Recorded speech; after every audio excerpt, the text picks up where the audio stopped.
El siguiente programa contiene 0% de análisis y 100% de insultos. Si no estás dispuesto a escucharlo, te sugerimos te retires y vayas a un lugar seguro. Si a pesar de la advertencia decides quedarte, te recomendamos escuches el programa completo antes de irte a quejar en Twitter.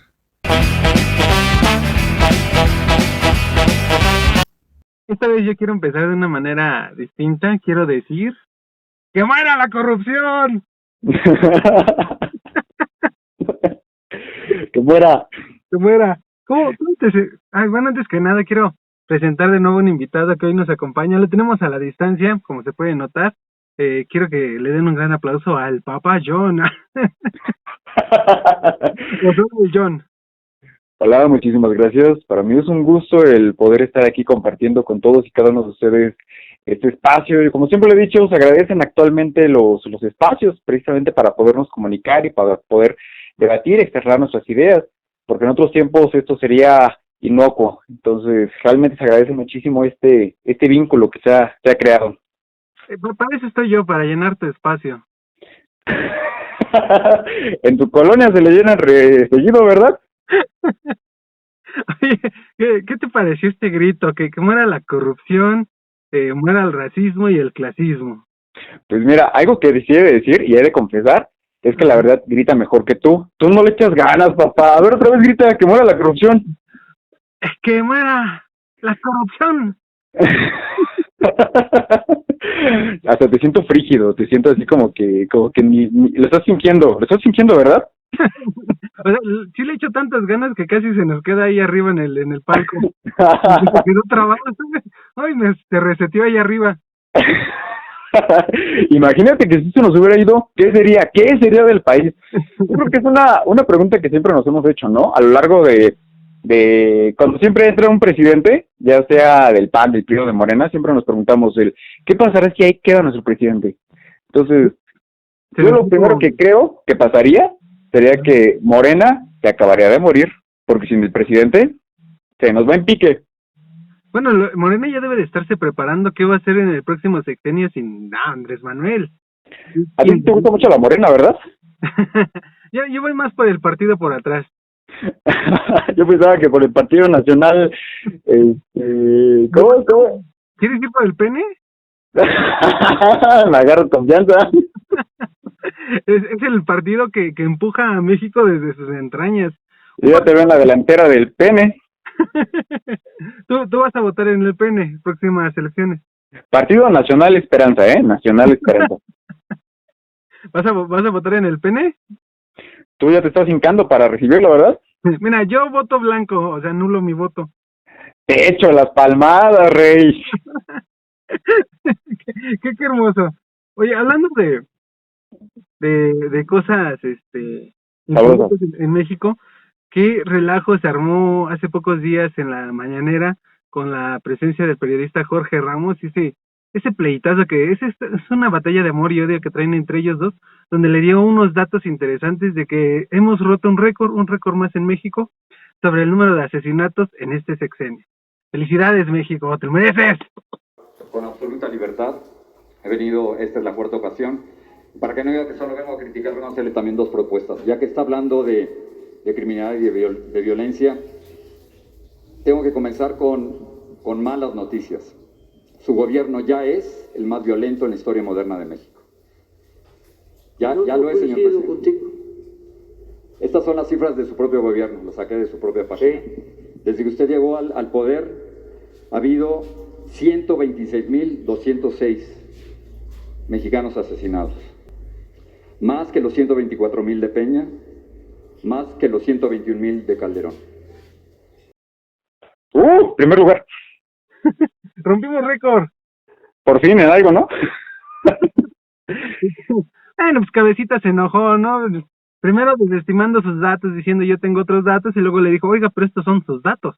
Es que esos no son los datos que yo quiero dar. Y el presidente diciéndole, ¿me quieres ver la cara de estúpida? Sí, algo así le dijo. Sí, lo vi.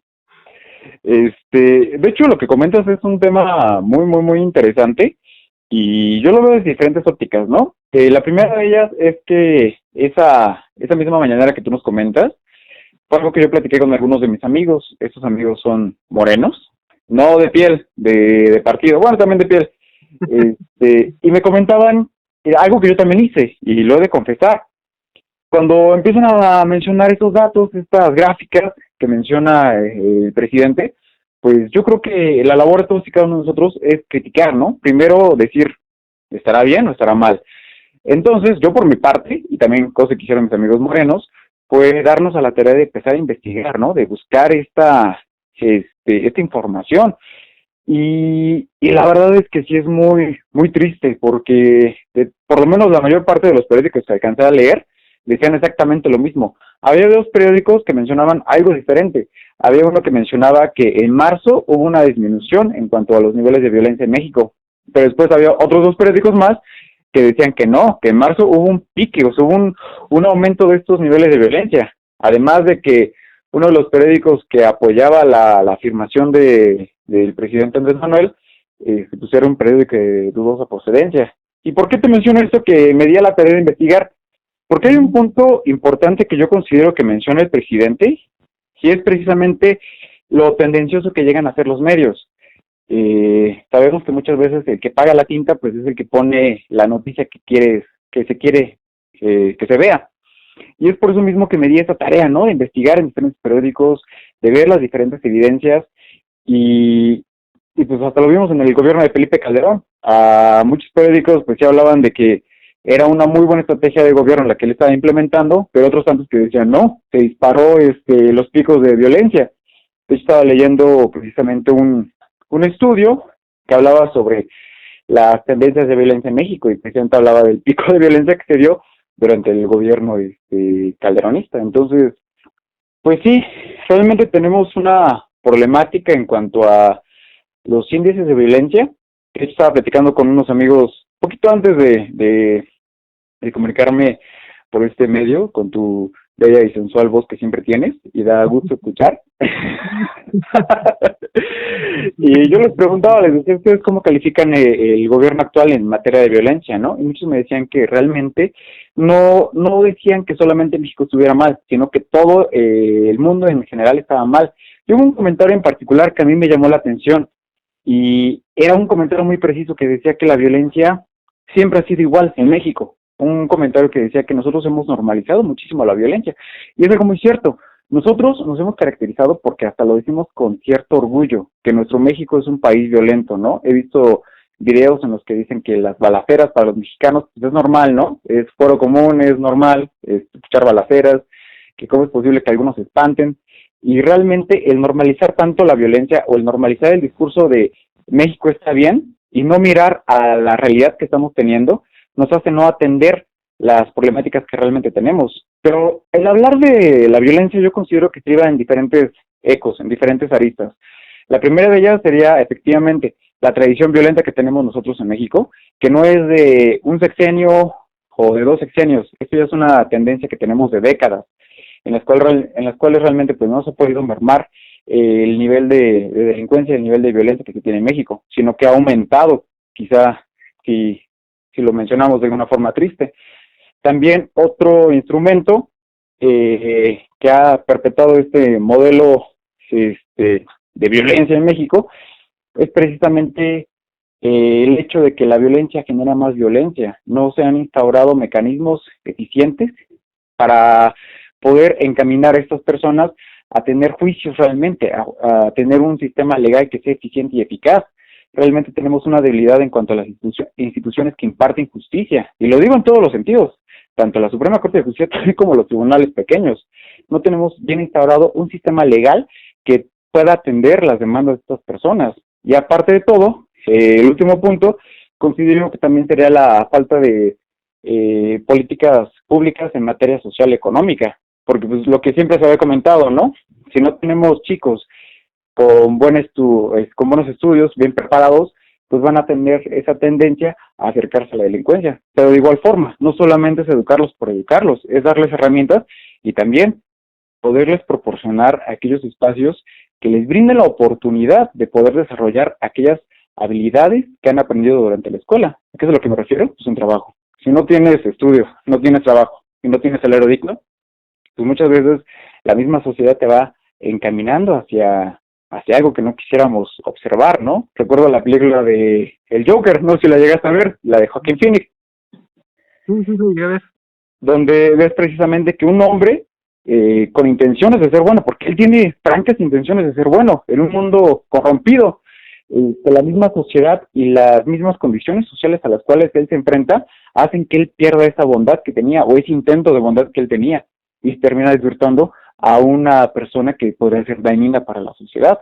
Entonces realmente vemos varios puntos que considero que sí es importante tocar, ¿no? Estaba viendo un video en la mañana que hablaba precisamente de las políticas públicas y programas de nuestro presidente, donde decía que aplaudir, simplemente por aplaudir, no va a solucionar las cosas, porque es imperativo darle una crítica constructiva al gobierno que tenemos actual, porque si no lo hacemos, una vez que se retire este presidente, vamos a ver el desastre que tenemos en México, y es cuando por fin vamos a decir, ay, pues había tantas cosas que podíamos hacer, pero que no las hicimos. A tu criterio, ¿cuáles son los puntos que podríamos tocar para poder mejorar esta política de seguridad en México? Sí, está muy interesante uno de los datos que menciona justo en esta mañanera que estamos comentando, que es que reduce el número de secuestros, pero la cuestión ahí es que ¿por qué reducieron estos secuestros? Porque ya no se están permitiendo por los cárteles que están gobernando, que ya le quitaron territorio al presidente y que ellos lo controlan. Ellos llegan a un pueblo y dicen, a ver, ustedes ladrones de pacotilla, ya no pueden hacer nada porque toda la delincuencia la vamos a tener que controlar nosotros. Esa parte no la explicó el presidente. ¿Por qué no ha explicado cuáles las verdaderas razones por las que ciertos grupos, ciertos cárteles no son atacados? ¿Por qué la Guardia Nacional no ha tenido movimientos específicos o logros importantes? Y a mi parecer, sí creo que es necesaria que el gobierno, que el ejército siga en las calles, pero yo creo que este movimiento, esta decisión, lo está haciendo más por un bien económico.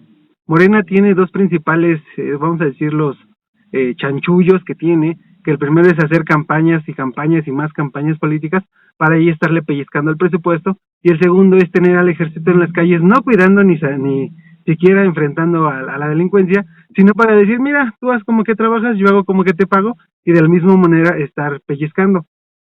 Sí es muy cierto lo que dices, es importante tener al ejército en las calles, pero no estamos viendo ninguna otra fase que ayude a disminuir la delincuencia. Parece que la única idea del abrazos no balazos es tener al ejército en las calles, pero tenerlos ahí nada más de muebles sin ni siquiera hacer nada, y no tener otra propuesta de cómo hacer que estos niveles de delincuencia bajen. ¿Dónde están los gobernadores y presidentes municipales diciendo, yo le entro, yo tengo tantos elementos, cuántas patrullas necesitan? Ya identificamos cuáles son las colonias más peligrosas y a qué momento tenemos que atacar. Entonces estaremos hablando de que también falta un vínculo eficiente entre las diferentes, entre los diferentes órganos de gobierno. Haría falta una eficientización entre el gobierno federal, las entidades federativas y los municipios para poder llevar a buen puerto esta problemática. Un claro ejemplo de ello es lo que pasó recientemente con esta jovencita Devani Escobar en Nuevo León, que cuando empiezan a investigar la desaparición de esta chica, empiezan a buscarla, empiezan a descubrir 5 cuerpos, si no me equivoco, ¿no? 5 o 6 cuerpos, y tú dices, o sea, hasta el momento de que se puso el dedo en que deben de revisar qué es lo que está pasando en este estado, fue cuando salió todo eso a flote, ¿no? Fue cuando salieron esos cuerpos, fue cuando salió lamentablemente a la luz de que realmente no estaban haciendo las cosas, y es precisamente a lo que voy. Hay una ineficiencia en los órdenes de gobierno, porque entonces cuando ya solamente haces hincapié en buscar algo, es cuando sale de repente 5 cuerpos, algo que no debería de ser. Sí, hasta que se hace mediático un caso es cuando empiezan a llamar los focos la atención sobre ese caso. Pero aquí la cuestión es lo importante de que no se han logrado conectar los gobiernos estatales con el presidente, porque él es el único que centra toda la atención en su imagen, y ya lo vimos con su discurso, porque él tiene la solución para todo y le dijo a la ONU, miren, yo puedo tener la solución a la paz mundial, vámonos a ser todos amiguitos, agarrémonos de las manos y demos paz y amor durante 5 años.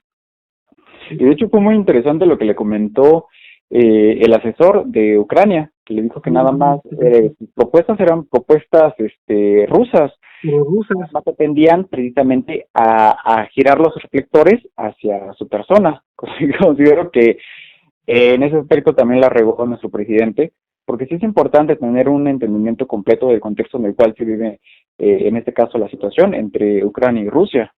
Porque bien lo mencionaba el asesor. ¿Las respuestas del presidente? ¿Cómo? ¿Me estás diciendo que no tiene la respuesta correcta el presidente? No, yo siempre he considerado que el creer que tenemos las respuestas correctas es una arrogancia. ¿Qué? ¿Me estás diciendo que se equivocó? Suena imposible, ¿verdad? ¿Me estás diciendo que no camina sobre el agua? Yo también me lo cuestioné, de repente dije, estoy criticando al presidente, ya me espera mi latigazo. Ahorita si escuchas un golpe, me están latigando por acá. Sí, por aquí tengo el tweet justamente de esta persona. Bueno, lo que el asesor de Zelensky publicó fue: los pacificadores que usan la guerra como un tema de sus propias relaciones públicas solo causan sorpresa. Andrés López Obrador, su plan es mantener a millones bajo ocupación, aumentar el número de entierros masivos y dar tiempo a Rusia para renovar las reservas ante la próxima ofensiva. Entonces su plan es un plan ruso. O sea, sí, es pura baba de perico. Imagínate cómo quedó tu presidente cuando le dijeron eso. No, lo que más me llamó la atención es que se quiso meter a un ámbito internacional cuando él ni siquiera sale del país. En esta semana hubo igual una convención en la ONU con muchos presidentes latinoamericanos, donde estuvieron varios de sus amigos, donde varios de ellos dieron unos discursos preciosísimos, y todos decían, bueno, ya estamos aquí todos, nomás falta el gallito feliz.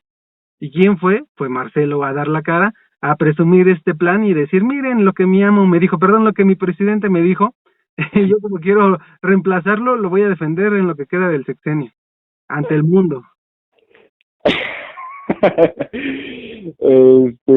Yo considero que efectivamente, al igual que la política de seguridad, hace falta un análisis un poco más profundo sobre el contexto, las diferentes directrices y las cosas que involucran en este aspecto, ¿no?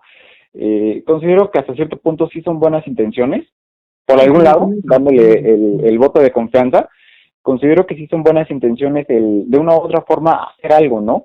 Para mermar este eco de violencia que se está viendo en diferentes estratos, en diferentes lugares. Como siempre lo he dicho, no podemos hacer una crítica sin propuestas y no podemos hacer propuestas sin acción.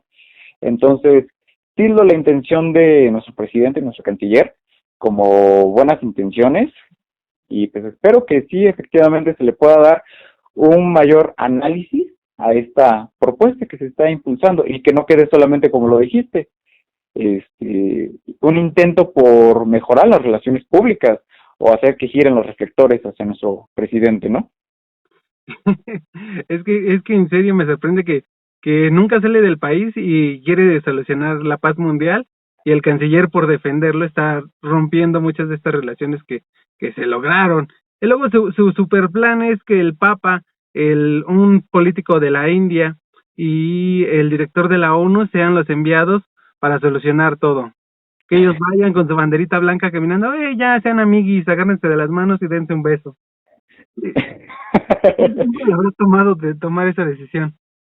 En ese aspecto sí se ve una ligera tendencia a un interés muy particular de nuestro presidente, que la verdad sí, yo siento que ahí sí no la pensó bien, no, sí es cuando digo, a ver si no me escuchan mis amigos morenos, ahí se la está regando el presidente.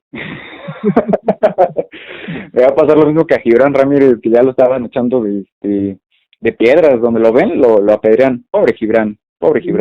Ya no puede ir a visitar Chiapas. No, ni Tabasco, ni nada. Más sale de su casa y lo andan ellos amenazando de muerte y todo. O ni de su casa, ¿no? Su misma sirvienta, estúpido. Le escupen.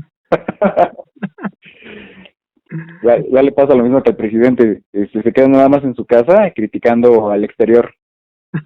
Sí, ¿no? Me parece que como el presidente se queda como que pausado. No, es que está agarrando el wifi, entiéndelo. Es que por allá por donde él está, pues no le llega. Luego, como tiene el Total Play, pues ya ves, malísimo, ¿eh?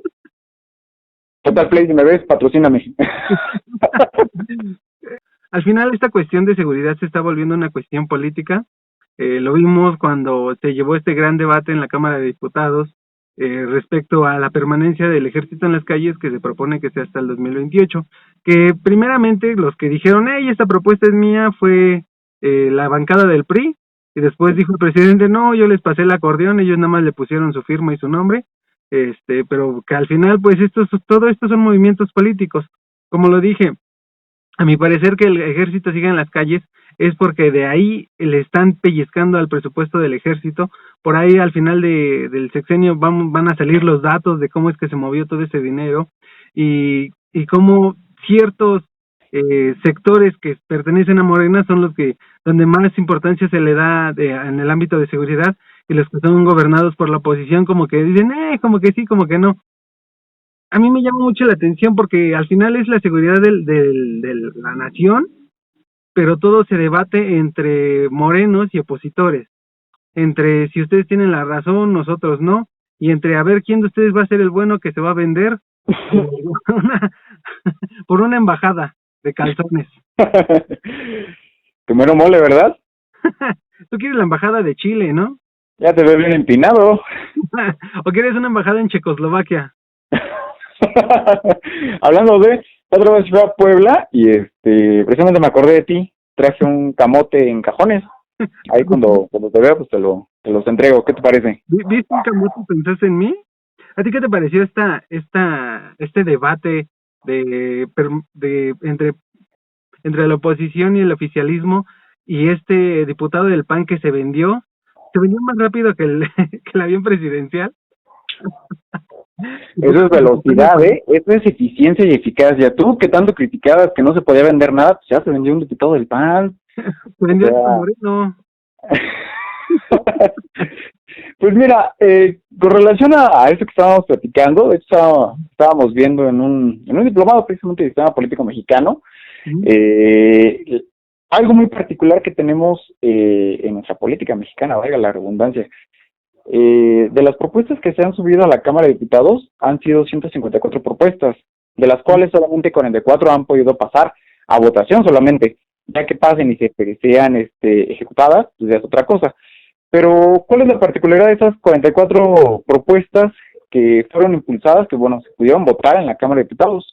Que todas estas propuestas estribaban a un tenor meramente político, no estribaban a un tenor social. Que es algo que tú ya habías comentado hace breves instantes, que todas estas políticas públicas, todas estas decisiones que están implementando, estriban a un mero interés político. Platicábamos precisamente de estos diputados, ¿no? ¿Quién de los ciudadanos, tú, yo, y las personas que nos están escuchando, se sienten realmente representadas por sus diputados, o que realmente sus diputados estén haciendo trabajos que estriben a los intereses de la población? Realmente. ¿Quién conoce a su diputado? ¿Tú conoces a tu diputado? Tengo dos, ¿no? El local y el nacional. No conozco a ninguno de los dos. Tienes el local y el federal. El local y el federal. No los conozco, no sé quiénes son. ¿Eres de dónde eres? Naucalpan, no sé qué distrito sea. Empezando por eso. Empezando por eso, pues yo creo que también es importante, algo que yo siempre he mencionado, ¿no? Es importante conocer primero dónde estamos parados, en este caso sería dónde vivimos, cómo se divide, cuál es nuestra sección electoral, cuál es nuestro distrito electoral, de igual forma saber quién nos representa en la Cámara Alta y la Cámara Baja, quién nos representa los diputados y quién nos representa de los senadores, de igual forma. Conocer el historial de tu político representante, ¿no? Porque este ejemplo que pusimos del del diputado político de Yucatán, se llama Paz, se apellida Paz. Se cambió a Morena porque al final hay un pequeño chanchullo de investigación donde su hermano es acusado por agresión sexual, donde está bajo una investigación por asuntos financieros, y pues es más fácil cambiarse a Morena que seguir en el PAN y decir, hey, sí, cambié de opinión, estos tienen la razón.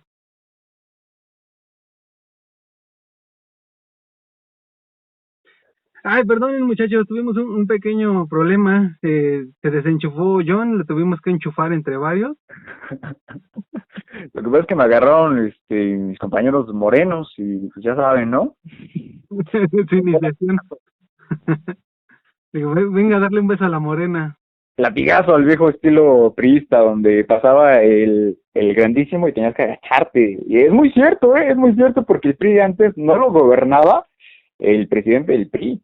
El PRI antes lo gobernaba el que estaba como preciso, el mero mero, el presidente de la nación. Y cuando pasaba, la cúpula priista se arrodillaba prácticamente. Y cuidadito si lo volteabas a ver, porque al momento que lo volteabas a ver o levantabas la mirada, latigazo.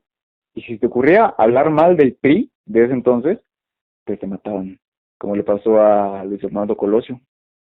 Uy, sí, regresamos a un presidencialismo, pero este es un presidencialismo mágico.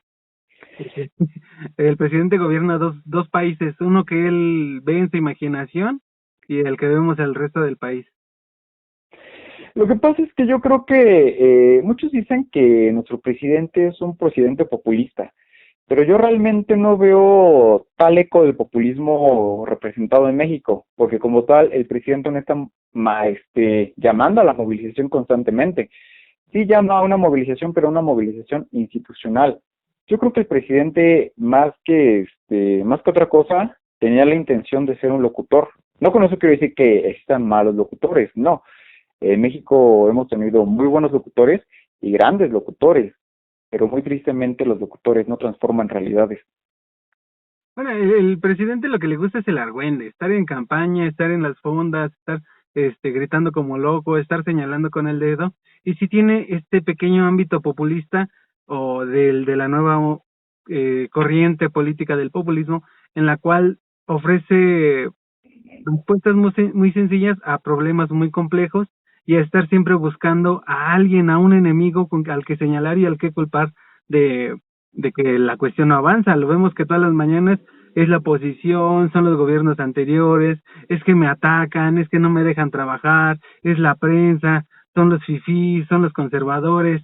Entonces, se la pasa buscando a quién culpar, más él no se hace caso, no se hace responsable de sus propias decisiones. Y sí estamos cayendo en un populismo, y lo que nos lleva a este populismo, su siguiente paso, es apoderarse de las elecciones y olvidarnos de la democracia y que esa sea una simple sugerencia y ya mantener y controlar todo el poder. En ese aspecto, precisamente lo que estábamos platicando de la presencia del viejo régimen priista en este gobierno, ¿eh? ¿Hablas del primor? Del primor, pues de hecho el que los priistas hayan votado a favor de extender la presencia de la Guardia Nacional en territorio mexicano, pues estriba un vínculo, ¿no? Que ya empezamos a ver más fuerte entre el PRI y Morena, como bien se había dicho. Y tanto es este vínculo que se empieza a vislumbrar, que pues por eso es que la alianza de Va por México que tenía PRI, PAN y PRD, pues se terminó disolviendo, porque la cúpula panista y la cúpula perredista le dijeron al PRI, oye, ¿qué te está pasando? Estamos en contra de Morena, no estamos apoyando sus políticas.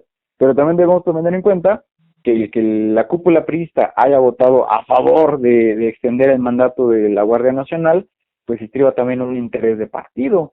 Es algo que quería tocar, ahorita que mencionaste que este senador panista que pasó para Morena, que efectivamente se movió por un interés muy particular, y es a lo que voy. O sea, realmente de los políticos, la élite política que tenemos ahorita gobernando como tal en México, ¿cuál de ellos puede decir que realmente tiene un interés por México, o que realmente pues nada más funge y estriba su actuar en tenor de un interés particular o partidista? Porque veámoslo fríamente, el interés de tener al ejército en las calles fue en una primera instancia mandato del PAN, y lo abanderaba el PAN, y el PAN decía que esto es una política de seguridad viable. Y cuando le empieza a impulsar Andrés Manuel López Obrador, pues ahora el PAN ya no está a favor de esto, ya está en contra, y dice, no, ¿cómo? Si eso hace más violento al país. Entonces vemos que las políticas públicas, los programas que se han impulsado, y muchas veces el actuar que tienen estos entes, pues solamente sirva un interés de capricho. Lo que tú decías de nuestro presidente, que actúa de una forma un tanto berrinchuda, ¿no? Si cabe la palabra ahí. De igual forma, la estructura del PAN está actuando como por capricho. De igual forma, la estructura del PRI está actuando por capricho. Porque más que nada es como yo no lo propongo, pues estoy en contra de eso. Entonces... Sí, la oposición se queja y se queja, pero no propone. Lo único que dice es, ajá. porque tú le estás proponiendo, yo voy a decir que no y hazle como quieras. No tengo soluciones para lo del problema, pero como es tu idea, no va a pasar. Dices, no tengo soluciones, pero sí quejas, y muchas. Exacto, muchas. Y abre la boca porque ahí te van, ¿eh? Las quejas, digo los oídos. ya te vas por otro lado. Sí, sin duda imagínate toda esa gente que votó por Morena y que se comió el discurso de que Morena iba a sacar a los políticos de antes, que iba a terminar con la corrupción, que por fin el PRI se iba a ir derechito y a la chingada, y de pronto ve que se agarran de la mano y se besan en la tribuna. ¿No se quedó esa gente con la sensación de que los traicionaron? Pues de hecho, si me lo preguntas a mí muy particularmente, ya dejaremos que tus radioescuchas diluciden si se sienten traicionados o no, pero dentro de Morena también hay muchísimo descontento, y es muy cierto lo que te estoy diciendo, y esto se vio desde las elecciones internas que tuvieron en el partido. ¿Por qué te lo digo? Porque ¿cuál era la cantaleta? Precisamente tú lo acabas de mencionar ahorita, ¿cuál era la cantaleta que tenía Morena cuando llegó al poder? Se acabó la corrupción. Y que era un gobierno del pueblo y para el pueblo. Ajá. Que vamos a quitar a los viejos políticos, ¿no? Uh-huh. Que realmente íbamos a tener un proceso democrático. Entonces, ¿qué fue lo que vimos en las pasadas elecciones al interior del partido? Que muchas veces los estatutos mismos del partido mencionan que para poder asumir a órganos de dirección dentro del partido, debes de renunciar al gobierno. O sea, nada más te vas a dedicar al partido. ¿Y qué fue lo que vimos? Vimos a personas que están ocupando un cargo público, que se postularon y que lograron obtener lugares dentro del partido. ¿Qué fue lo que vimos durante la elección de los consejeros al interior de Morena? De igual forma vimos la presencia de los grupos de siempre, que hicieron actos que iban en contra precisamente de los estatutos del partido, que llevaron acarreo, que llevaron personas a diestra y siniestra, el estilo panista, el estilo priista, digo.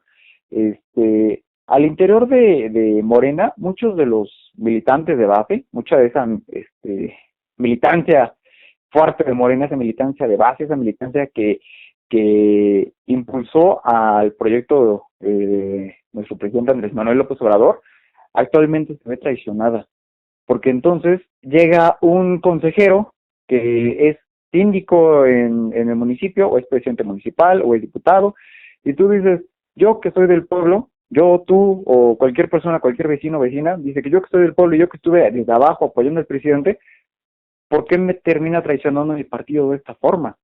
Y es lo que yo te decía, al interior del partido se han visto prácticas que yo calificaría de esa vieja tendencia priista, digamos. Marcelo Ebrard tiene una tendencia en la cual la misma cúpula de poder es la que simplemente se va intercambiando el poder, que es una tendencia que ya tiene desde tiempo atrás, de igual forma la experiencia o la trayectoria política que tiene Ricardo Monreal.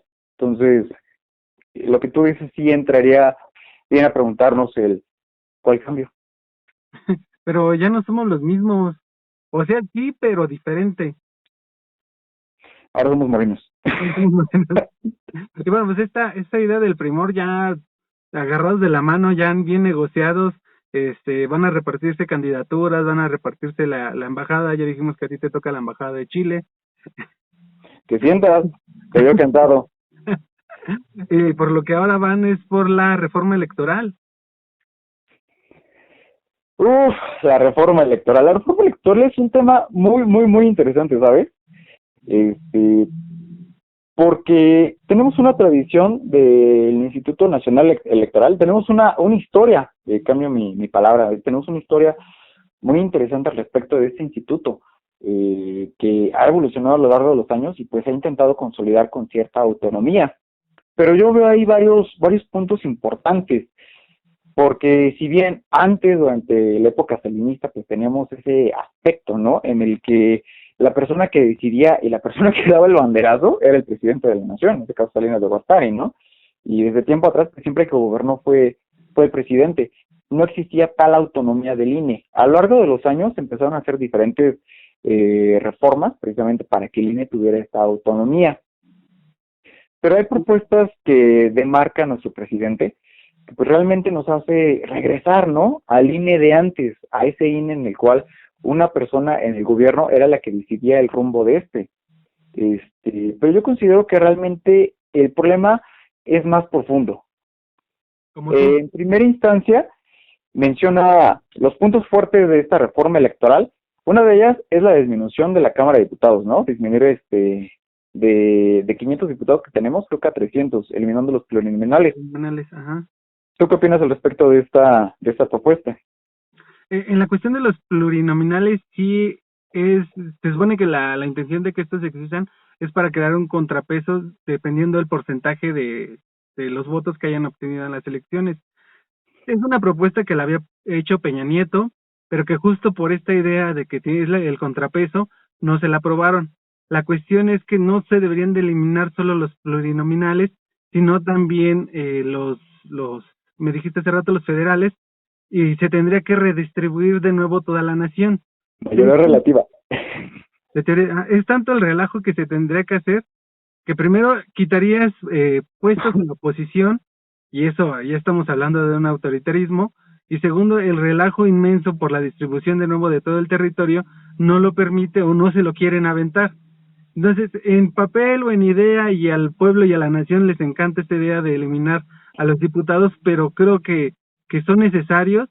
Algunos países funcionan con muchísimos menos diputados, algunos necesitan muchísimos más, pero a mi parecer estos 500 hacen lo correcto o son lo suficientes.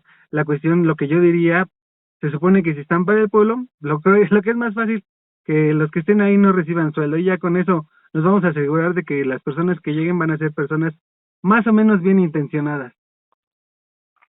En ese tenor, considero que como tú lo mencionabas hace breves instantes, muchas veces el querer dar soluciones superficiales no atienden a una realidad en concreto. El problema con los diputados va más allá de cuántos son. Primero vas a entender el sistema, el modelo de gobierno que tenemos actualmente es un modelo democrático, que realmente nuestro modelo democrático es muy raro, realmente muy, muy raro, porque es como bicéfalo. Por una parte tenemos un modelo democrático, pero por otra tenemos un modelo meramente meritocrático. Me voy a explicar un poco mejor.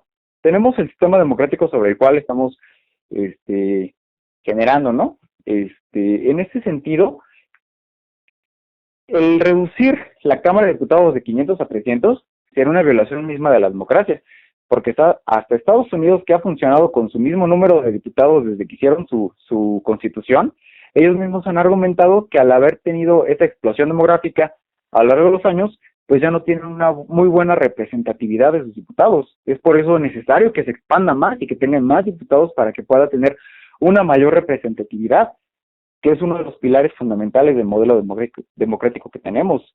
Y muchos estudiosos en materia dicen que si estamos hablando de que tenemos un modelo democrático en México, entonces tendríamos que hacer un análisis del volumen porcentual que tenemos en total de los mexicanos y aplicarlo para que todos podamos ser representados. Y según sus propios estudios, estamos en un nivel óptimo de representatividad.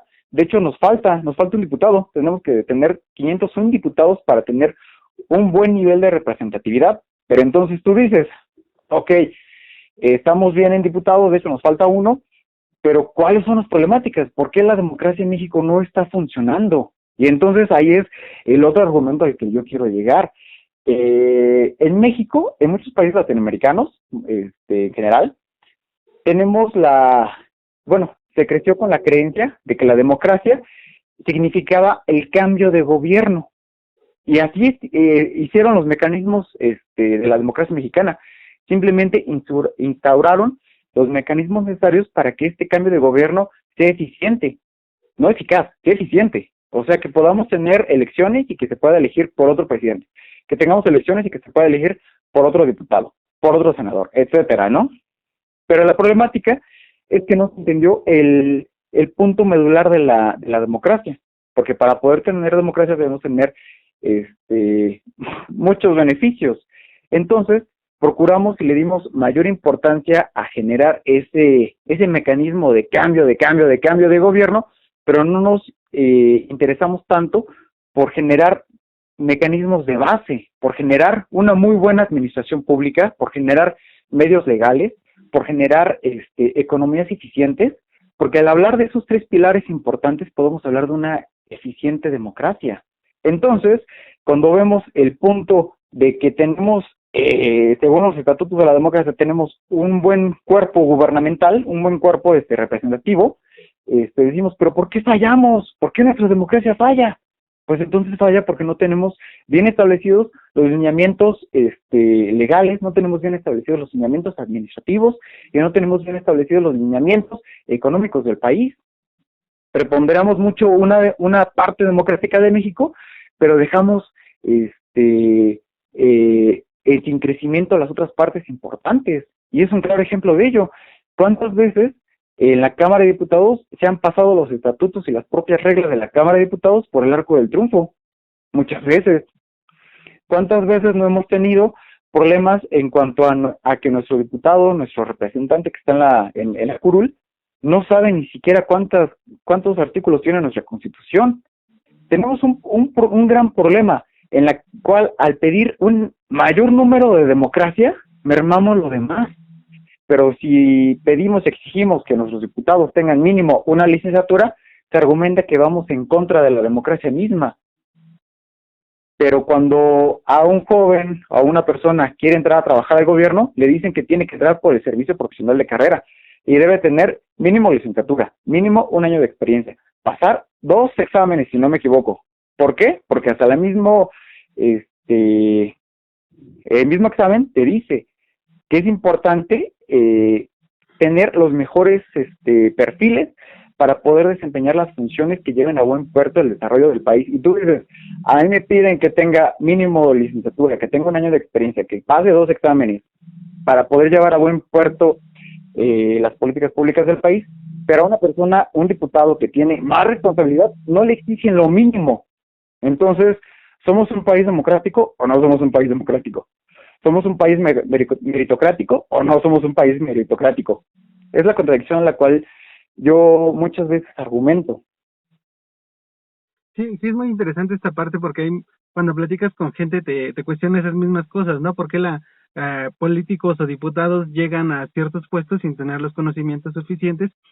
Y tú les explicas, es que es la posibilidad justo de que cualquier persona, sea campesino, sea el mecánico de la esquina, pueda acceder a esos puestos, aunque la realidad es otra, la realidad es que corrompen a sus intereses personales.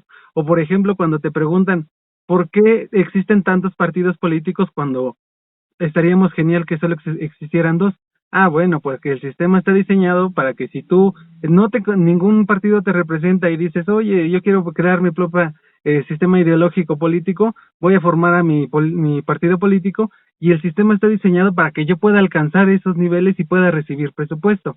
Y está muy diseñado, ha ido evolucionando este sistema electoral y es muy interesante justo porque sí te permite acceder en teoría a estos puestos, pero lo que está proponiendo ahora esta reforma electoral suena interesante, pero la cuestión es quién la está proponiendo y por qué la está proponiendo. Lo decía hace ratito, el siguiente paso en un gobierno populista pues es controlar las elecciones y con eso controlas la permanencia en el poder. Y entonces el gobierno o el partido que se hace de izquierda se vuelve un partido de derecha. Porque los lineamientos principales de un partido de izquierda son romper con lo previamente establecido. Pero entonces entra en una contradicción del partido de izquierda. Porque una vez que el partido de izquierda entra y se finca, entonces ¿con qué rompe ahora? Y es cuando el partido de izquierda se termina volviendo un partido de derecha. Lo mismo que le pasó al PRI. El PRI en sus inicios era un partido de izquierda, pero una vez que rompió con los viejos paradigmas establecidos, pues ahora dijo el PRI, pues ahora ¿cómo me mantengo? Pues o sea, pues cómo no, o sea, yo soy el que trajo el orden, la paz y el progreso a México, entonces, pues, ni modo, tengo que volver a un partido de derecha. Y son el ciclo, decía un politólogo italiano, la ley de hierro de la oligarquía, que terminas regresándolo a lo que juraste acabar. No es lo mismo ser borracho que cantinero. Efectivamente. Ese es un politólogo mexicano lo dijo. ¿Se llama Adrián? Yo más seguro. Fue, creo, Felipe Calderón cuando estaba en una cruda. Dijo, no es lo mismo ser borracho que cantinero. Una cruda nacional. Exactamente. Pues mira, con tenor a la reforma electoral, efectivamente yo considero que sí es imperativo implementar una reforma electoral, pero una reforma electoral en la cual se vislumbre realmente aspectos importantes, no solamente que sean dimes y diretes y que estriba un interés muy particular y muy partidista, como ya lo habías mencionado, sino que realmente pueda ser disruptivo y que realmente pueda incidir en aquellos viejos patrones de conducta que hemos tenido, tanto al interior de nuestro sistema electoral, como también al mismo interior de nuestros propios partidos políticos, porque es algo que ya hemos estado tocando a lo largo de esta plática, que yo hago mucho eco de esto, ¿no? Que nuestros políticos ya estriban más a intereses particulares o partidistas que a intereses nacionales. Y de igual forma, tenemos en la Cámara de Diputados que realmente ya nos está dando el trabajo o la visualización hacia las problemáticas de las personas que tenemos. Tenemos un problema en materia de política de seguridad social. Tenemos problemáticas en muchos ámbitos. Entonces sí considero que sí es imperativo implementar esos modelos disruptivos y que están bien pensados en beneficio de la sociedad, que al fin y al cabo es lo que todos queremos, ¿no? Me preguntabas hace unos instantes, ¿cómo se entera la gente al ver que están haciendo alianzas el PRI y el PAN? Pues yo creo que más que nada la gente se siente a veces desilusionada porque ellos realmente esperaban un cambio verdadero. Y es un cambio que muchas veces lo vemos lejos o que realmente pensamos que no se puede volver realidad. Exactamente. Yo creo que ese es el mayor daño que le va a hacer Morena al sistema político mexicano, que al final todos se van a dar cuenta o que la participación ciudadana que habíamos logrado obtener a lo largo de todos estos años, pues se va a romper porque van a decir, ¿y para qué Chihuahuas participamos? Y al final y al cabo son los mismos personajes que se quedan arriba. ¿Y para qué nos prometen tanto que es el cambio, que ellos tienen la solución, si al final no van a hacer nada más que estar meroleando y platicando ahí arriba? Entonces, para finalizar, esta reforma electoral sí tiene un interés, sí tiene la intención de renovar, pero justo no tiene este aumento de filtros para que los candidatos que lleguen sean los mejores seleccionados, no propone un nuevo sistema de elección, no propone qué va a pasar con los candidatos independientes. Decías hace rato, ¿qué político puedes mencionar que haya sido completamente un personaje limpio? Y yo pensé rápidamente en los diputados autónomos. Kumamoto fue uno de ellos, que fue una de las grandes personalidades, justo por eso, por ser un diputado autónomo, y que el mismo sistema ya no le permitió seguir con su carrera política. Entonces, esta reforma electoral, ¿sí busca un cambio o es un movimiento más en esta permanencia del poder? Considero que, como diría Juan Gabriel, lo que se ve no se juzga. Ya sé que eres un gran fanático de Juan Gabriel, Obvio. pero considero que esta reforma electoral pues realmente tiene como lo hemos mencionado a lo largo de todo esto, tiene un interés muy particular. Y el interés muy particular es algo que se ve, pero no se juzga. Se ve, pero no se siente. ¡Ah! La morena, la ves, pero no la sientes, ¿verdad? Estás bien clavado. Entonces, sí, esta reforma electoral sí rinde intereses personales, intereses partidistas. Muy lamentablemente lo hemos visto en el partido, que el partido efectivamente está desvirtuado, y pues sí, las acciones que han llevado los últimos periodos el partido de Morena, pues sí corresponde a intereses muy, muy particulares, y como yo te lo dije en un momento, cuando un partido de izquierda se finca en el gobierno, la primer tarea importante de este partido de izquierda es romper con los viejos, con los paradigmas previamente establecidos. Ya se rompió con muchas instituciones priistas, ya se le cambió el nombre a las instituciones, etcétera, etcétera. Y el siguiente paso, efectivamente, es poder afianzarnos en el poder, porque siempre se cree que nosotros somos los buenos y que nosotros somos malos, pero cuando todos se piensan lo mismo, que ellos son los buenos, entonces, ¿quién tiene la razón? La historia los cuentan los vencidos. Pues ahorita lo estamos contando tú y yo, no sé. ¿Estás del lado correcto de la historia? ¿Eh? ¿Estás del lado correcto de la historia? Pues, no sé, tú dímelo. Yo te veo que te inclinas a la derecha. Yo creo que te inclinas por la morena.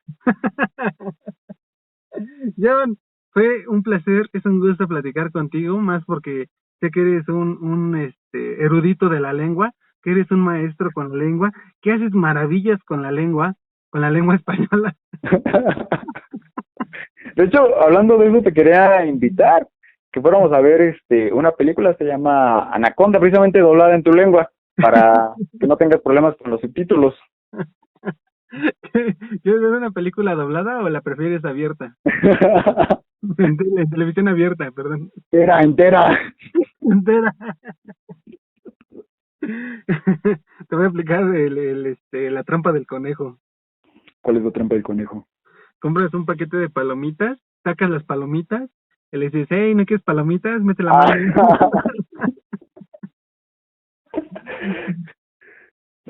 No. Luego por eso estamos sacando del cine, ya te vi. Se supone que sí hay gente... Oye, pero la última vez que te sacaron del cine recuerdo que fuiste con mi amigo Pericastre. ¿Qué pasó ahí, Ale? No, ¿qué pasó? Era del cine Esquinas.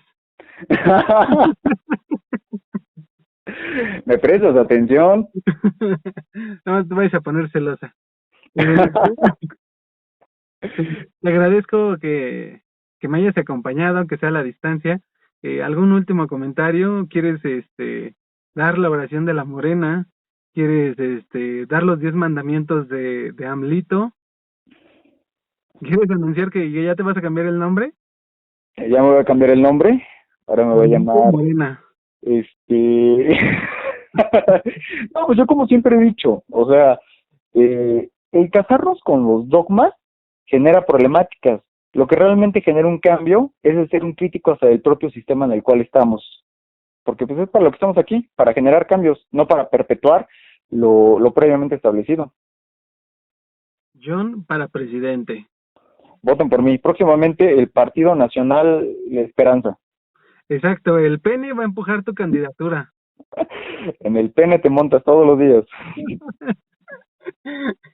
Pues bien, no sé si quieres dar tus redes sociales o... ¿Tienes Twitter? Creo que sí, pero ya no lo uso. ¿Y cómo te encontramos en Instagram?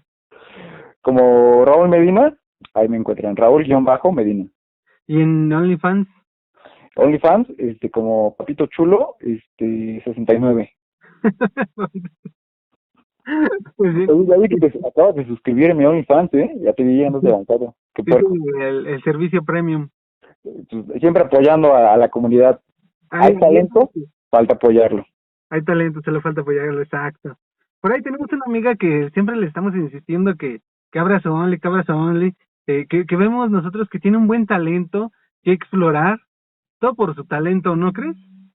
Efectivamente, nada más que ya te he dicho que nuestro amigo Cristian todavía no se cambia el nombre, sigue siendo Cristian. Próximamente Cristina. Cristina. Pues bien, les dejamos toda la información en la caja de descripción, ya saben que me pueden satisfacer sus deseos fetichistas en Twitter e Instagram en @Adrián2Don, @Adrián2Don. Pues nada más que mandarles un besito. Un besito y un besito a los morenos. Que tengan una excelente noche. Besitos a todos.